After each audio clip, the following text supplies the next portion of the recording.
The current buzzword in the entertainment industry is co-production. And in the past few weeks, we at Culture Express have brought you an in-depth look at some current co-productions in the works. Now we'll examine the future of co-pros and, more importantly, their cultural implications. Yue Xu got the chance to sit down with veteran film producer David Lee, considered one of the pioneers of Sino-US film. As of today, his 2011 film Forbidden Kingdom remains the most successful co-production at Chinese and U.S. box offices. From The Forbidden Kingdom with Jackie Chan to Inseparable with Kevin Spacey, veteran producer David Lee is the ultimate industry expert when it comes to co-productions. I first met David at the Shanghai International Film Festival, and I knew right away that I wanted to pick his brain about his unique background and tremendous success. Named as a member of the Hollywood Reporter's Next Generation Asia, I was honored to have a one-on-one chat with David Lee himself. I think, this word, co-production, gets thrown around so much. Can you define for us what a co-production really is? Well, personally, I am a co-production.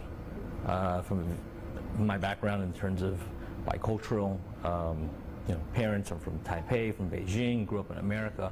So I grew up in a kind of co-production world. But really, co-production is about having artisan filmmakers from 2 or 3 different countries coming together, sharing their crafts and their ability to make films, storytelling, both different countries investing in the project, making a movie together, distributing a movie for around the world.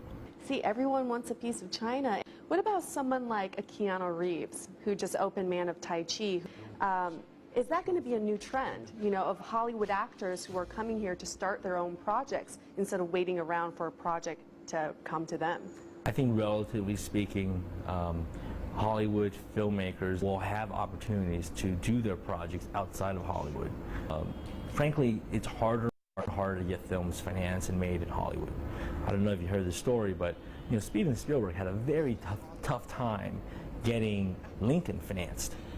And if Spielberg's having a tough time with a stellar cast like that, imagine what other filmmakers are facing. Let's talk about censorship. I know you're pretty passionate about this topic.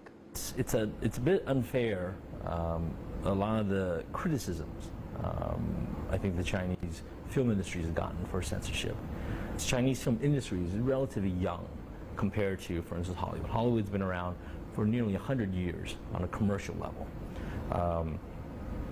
From the beginning of Hollywood, or I should say American filmmaking, there was actually censorship as well.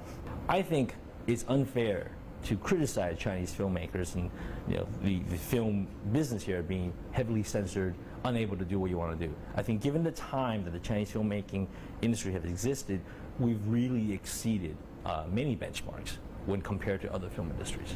What's really emerging from this boom, not just in the economy but also in the film industry, is this idea of a reverse migration. I don't know if you've heard this term before, but it's this idea of overseas Chinese coming back to their home country to pursue some kind of business venture. And it's not Chinese specific, but right now it seems to be very China heavy. I think in emerging marketplaces, places like China, it's definitely more prevalent right now. Because when you're educated overseas, you come and then you work overseas in developed marketplaces, in industries that are mature. You can learn a lot of how things are done. And then when you come back home, you can take those experiences, those know-hows, and then integrate that with certain local abilities and be at the forefront and many things. There are cultural consequences, right? There are psychological consequences as well. You moved to the States when you were 6 years old, right? I moved to the States when I was 8. And then making that move back to China, I'm feeling like I'm kind of in limbo when it comes to my cultural standing. Did you feel that way as well? As I've been back to China now for 9 years, and I continue to travel back to the U.S., splitting my time, I've now developed probably more of a complex now, because now my whole identity I begin to question. So I grew up thinking I was American, and now thinking, am I American, am I Chinese? I really ultimately concluded that I am Chinese American. I could be as Chinese as I can or as American, but my home is ultimately where my family is. By the way, now, so even though I grew up speaking Chinese, but I was educated since I was 6 in America. My communication skills are much stronger in English. I have 2 kids. I have a 7-year-old daughter and a 5-year-old son. All I speak is Chinese to them at home because I want to stress the importance of speaking Chinese. Even though I can communicate myself better in English, but I only speak Chinese to them. And when they speak English to me, I have to constantly tell them, I don't understand what you're saying. I don't understand what you're saying. 我听不懂. Product of a true co-production, that is. All right. Thank you so much, David. Thank you. Really appreciate it.